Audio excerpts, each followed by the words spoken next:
Narayan ji Suresh Upadhyay, doctor Sarvendra Vikram ji जिला प्रमुख और परम आदरणीय डॉक्टर संगीता सिंह जी नगर अध्यक्ष। आज अखिल भारतीय विद्यार्थी परिषद का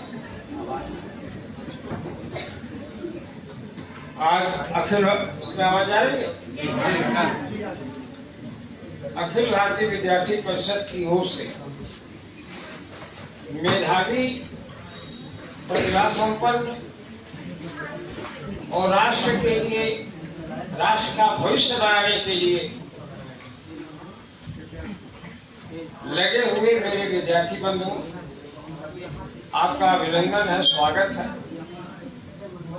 मैं बहुत छोटी सी एक बात कह के अपनी बारी को विराम दूंगा। मेरा संबोधन क्यों विद्यार्थियों के लिए, और यहाँ स्वामी विवेकानंद जी का चित्र है। स्वामी जी के अंदर जब संन्यास की वृत्ति पैदा हुई तो वे हिमालय गए, और जो भी सन्यासी या महात्मा इनको मिलता था उससे केवल एक बात पूछते थे, ब्रह्म है? तो हर आदमी ने कहा है। कहा तुमने देखा है? कहा हमने नहीं देखा। तो उसको छोड़ देते। और इसी क्रम में बहुत दूर चले गए थे हिमालय पर। वहां उन्हें एक सन्यासी मिला। उसने कहा कि अगर तुम वास्तव में ऐसे व्यक्ति से मिलना चाहते जिसने ब्रह्म को देखा तो तुम्हें कलकत्ता जाना पड़ेगा। कलकत्ता के रहने वाले स्वामी विवेकानंद कलकत्ता से हिमालय गए, वहां से लौट करके स्वामी रामकृष्ण परमहंस के यहाँ जाते, और उनसे भी इसीलिए कहा जाता है कि बाय बर्थ, उनके अंदर कोई हीन भावना नहीं थी। स्वामी जी हर एक से बराबरी में बात। रामकृष्ण परमहंस से भी उन्होंने यही ब्रह्म है कहा है। कहा तुमने देखा? कहा देखा। कहा मुझे दिखा सकते हो? कहा दिखा दूंगा।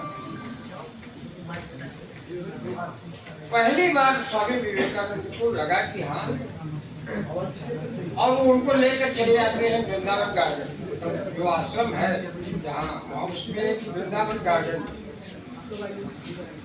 जब काली मठ जाएंगे आप तो देखें, वृंदावन गार्डन में ले गए। कहा कि देखो। कहा हमको तो नहीं दिखाई दे रहा है। कहा इस पेड़ पे चिड़िया बैठी है? कहा हाँ। कहा आंख बंद करो, बताओ कितनी चिड़िया है?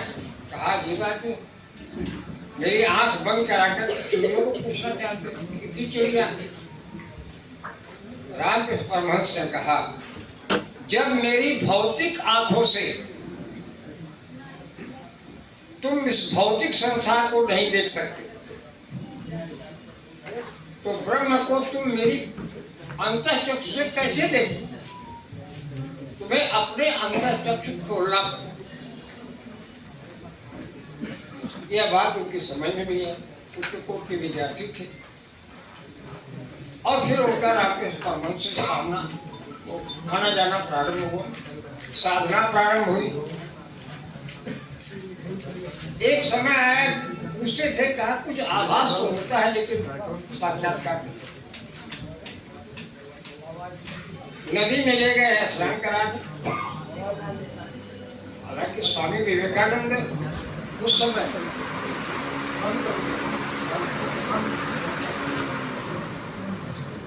कलकत्ता के फैशन के नियंता भी थे, सर्वोत्कृष्ट पहलवान भी थे, सर्वोत्कृष्ट नौका चलाने का जो वहाँ प्रतियोगिता होती है उसमें भी प्रथम थे। लेकिन रामकृष्ण परमहंस बहुत हल्के शरीर के थे, लेकिन उन्होंने स्वामी विवेकानंद के गर्दन पर हाथ रखकर उसको पानी में डूबाया। वो समझ रहे थे कि गुरु हमको कोई डूबो तो मारना तो नहीं चाहते हैं, कुछ लक्ष्य हो गए। उन्होंने उसको डूबोया, लेकिन एक क्षण आता है जब वो झटक करके खड़े हो जाते, मतलब सब बाहर निकाल। फिर पूछा परमहंस जी ने, कैसा लगा?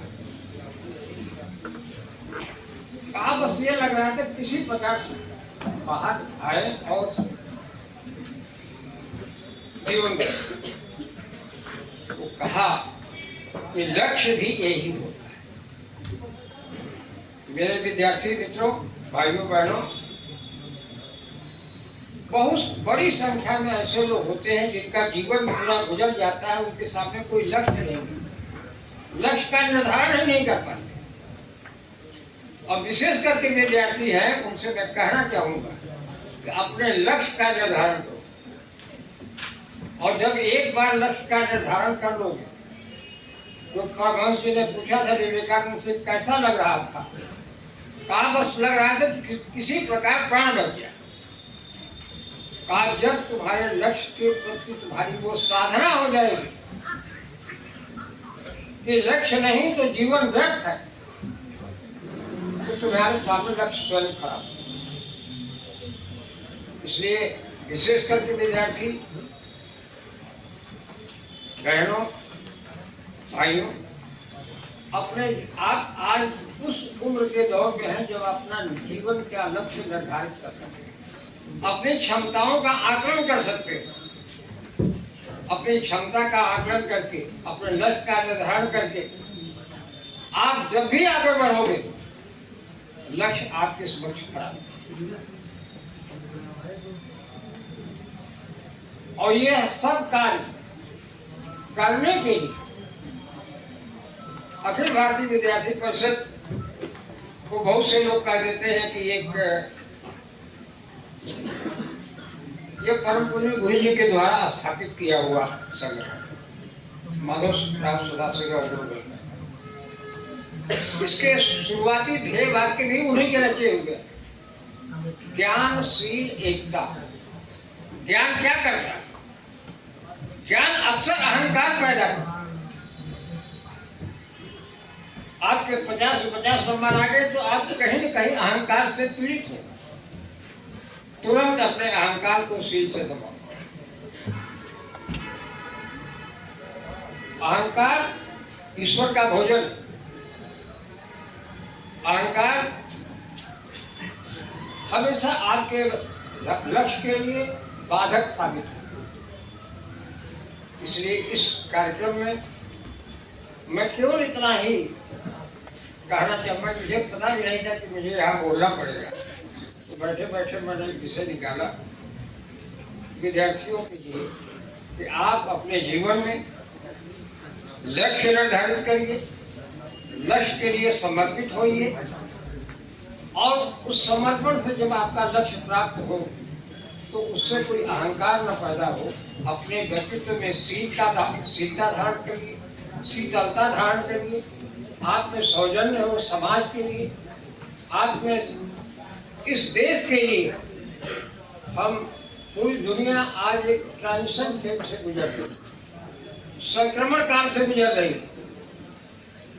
बहुत से प्राचीन व्यवस्थाएं जो छोड़ दी गई थी वो पुनः स्थापित हो रही। बहुत सी नई व्यवस्थाएं जो लाई गई थी उनको छोड़ना पड़ रहा। इस संक्रमण काल में अपने लक्ष्य के प्रति, अपने जीवन के प्रति, अपने परिवार के प्रति और इस समाज और राष्ट्र के लिए आप अमूल्य निधि हैं। बीता हुआ कल कभी वापस नहीं आता है।